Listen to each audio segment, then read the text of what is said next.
یہ نام ان پہ بالکل ٹھیک بیٹھتا تھا، کیونکہ انہوں نے حقیقت میں اپنی قوم کے لیے بہت کام کیا۔ ان میں پارس پتھر کی خاصیت تھی۔ پارس پتھر کہا جاتا ہے اس پتھر کو جس پہ لوہا لگ جائے تو وہ کندن بن جاتا ہے، اور نواب محسن الملک کے بارے میں بھی ڈاکٹر صاحب یہی بات بیان کرتے ہیں کہ وہ پارس پتھر کی مانند تھے کہ جو کوئی ان سے چھو جاتا وہ کندن کا بن جاتا، یعنی خالص سونے کا بن جاتا۔ اگر کسی نے سلام بھی کر لیا تو ان پر اس کا بار رہتا، جب تک اس کا معاوضہ نہ کر لیتے انہیں چین نہ آتا، یہاں تک کہ وہ اپنے دشمن کو بھی نہ بھولتے۔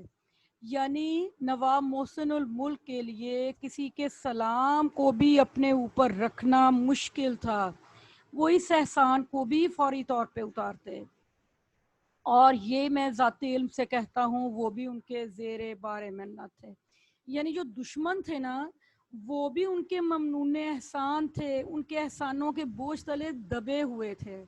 سیاسی مصلحتیں بعض اوقات اہل حکومت کو مجبور کرتی ہیں کہ وہ ان افراد کو جو ان کی حکومت کی راہ میں حائل ہیں دودھ کی مکھی کی طرح نکال کر پھینک دیں۔ مرحوم کو بھی کبھی کبھی ایسا کرنا پڑتا، لیکن انہوں نے اس ناگوار اور دل شکن کام کو اس خوبی اور سلیقے سے کیا کہ مخالف ہونے پر بھی محسن الملک کو دعائیں دیتے گئے اور جب تک زندہ رہے ان کے شکر گزار رہے۔ اب ان اختتامی اس پیراگراف کی ان 2-3 لائنوں میں آپ دیکھیں گے کہ نواب صاحب، جن کے بارے میں پہلے ہم نے بیان کیا کہ وہ بورڈ آف ریونیو کے بہت اہم ممبر تھے، ان کی جو پوسٹ کا تقاضا یہ تھا کہ کسی کو ہٹانا ہے، کسی کو رکھنا ہے۔ سیاسی مصلحتیں جو تھی ان کے سامنے تھیں۔ اب وہ یہ سارا کام اس طریقے سے کرتے کہ وہ کبھی بھی دوسروں کے لیے دل شکنی کا سبب نہ بنے۔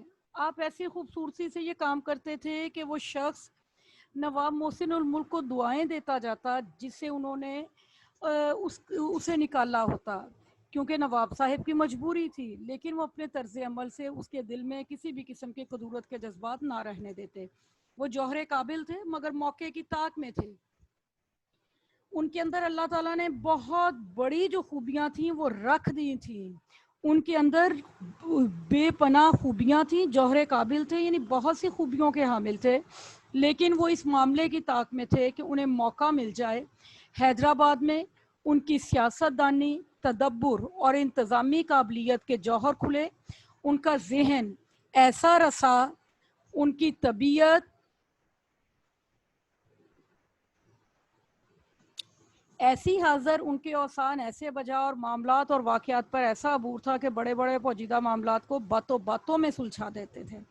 ان کے اندر یہ ایسی خوبیاں تھیں، ان کا ذہن بے پناہ جو تھا کامل تھا، پہنچا ہوا تھا، اور اس کے ساتھ ساتھ ان کے ہوش و حواس بالکل درست تھے، انہیں اپنے معاملات پہ عبور تھا، انہیں مکمل مہارت تھی، چنانچہ وہ اس طریقے سے معاملات کو سلجھاتے کہ کوئی بھی پریشان نہ ہوتا۔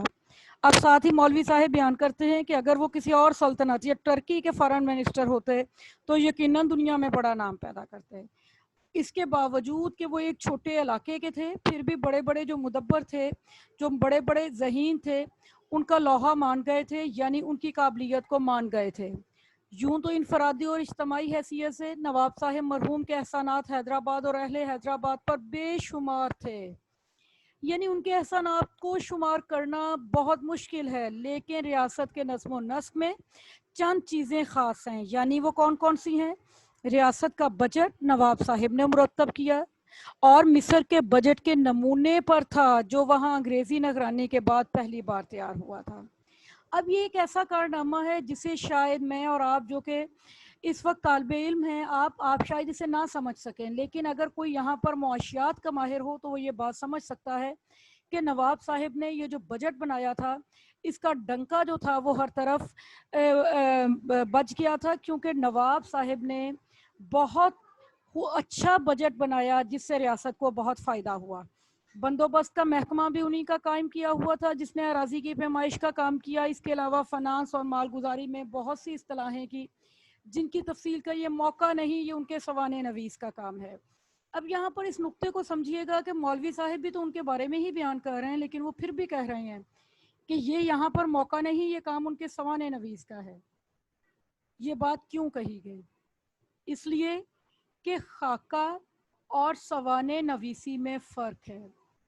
سوانح نویسی بھی کسی کی شخصیت کے بارے میں ہی بیان کرنا ہے اور خاکہ بھی.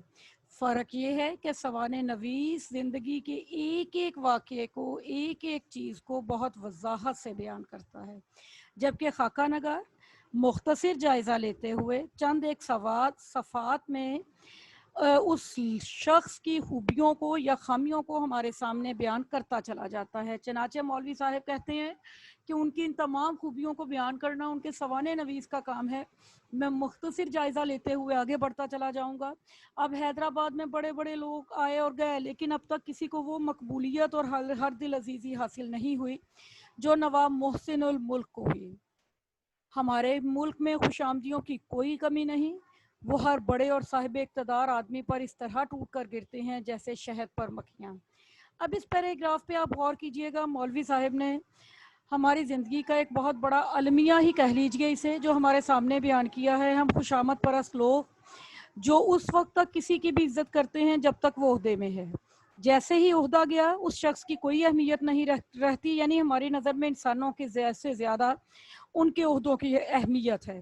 جبکہ نواب محسن الملک کے ساتھ ایسا نہیں تھا. جب وہ ریٹائر ہوئے ہیں، اپنی اس نوکری سے فارغ ہوئے ہیں، تو رخصت کے وقت حیدرآباد میں کوہرام مچ گیا اور ہزارہ افراد کا ٹھٹ یعنی ہجوم اسٹیشن کے باہر اور اندر لگا ہوا تھا. سینکڑوں آدمی جس میں امیر، غریب، بیوائیں اور یتیم تھے، وہ سب کے سب رو رہے تھے. اب آخری فقرہ آپ دیکھیے استجاب کے انداز میں مولوی صاحب بیان کرتے ہیں. وہ یہ ہے کہ وہ کیا چیز تھی جس نے چھوٹے بڑے سب کا دل مو لیا تھا.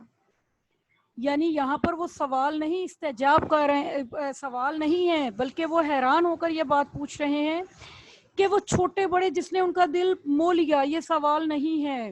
یہاں پر وہ یہ بات بیان کرنا چاہتے ہیں، یہ ان کا طرز عمل تھا، یہ ان کا حسن سلوک تھا، یہ ان کی خوبیاں تھیں جن کی وجہ سے لوگ ان کے جانے کے وقت بے پناہ پریشان اور رو رہے تھے.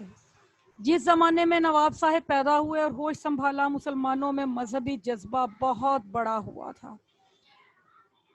اس کے متعدد اسباب تھے، ان میں سے شاید ایک یہ بھی تھا کہ جب انسان ہر طرف سے مایوس ہو جاتا ہے تو مذہب کی پناہ لیتا ہے. اب اس دور کو ذرا ذہن میں رکھیے گا. نواب محسن الملک کی جو دور تھا ان کا، نواب صاحب کا، اسے اپنے ذہن میں رکھیے گا. یہ بالکل وہ دور ہے جب کہ سر سید احمد خان وفات پا چکے ہیں اور اس کے بعد جو ہے قیام پاکستان کی تحریک جو ہے وہ شروع ہونے کے قریب ہے. مسلمانوں سے ان کی جائیدادیں، ان کے مال و اسباب، ان کی جاؤ حشمت، ہر چیز چھین چکی ہے. اب صرف ایک چیز تھی جو ان کے پاس تھی، وہ تھا مذہب.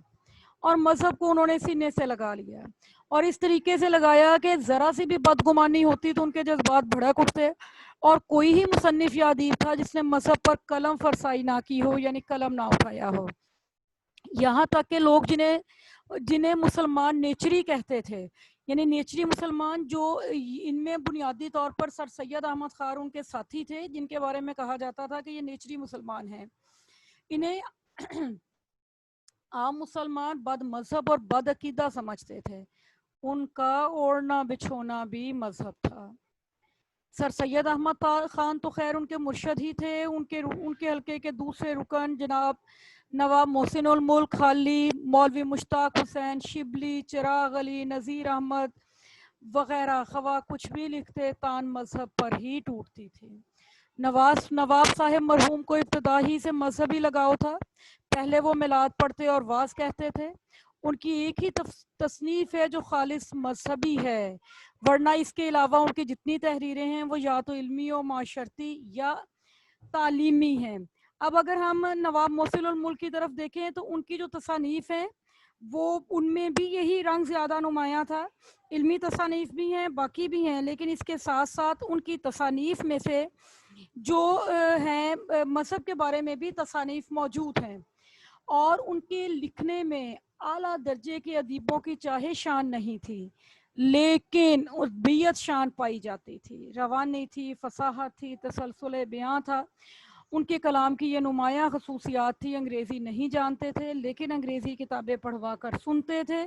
یہ ان کا علمی، آپ دیکھیں کہ ان کا علمی لحاظ سے ان کا قد کتنا بڑا تھا کہ وہ اپنے آپ کو تعلیم سے وابستہ رکھتے اور جدید تعلیم جو ہے اس سے کسی طرح بھی انکار نہیں کرتے تھے، بلکہ اپنے مضامین میں انگریزی جو خیالات تھے انہیں بھی لے کر آتے تھے، یعنی وہ انگریزی سیکھتے بھی تھے اور اس سے استفادہ بھی کرتے تھے۔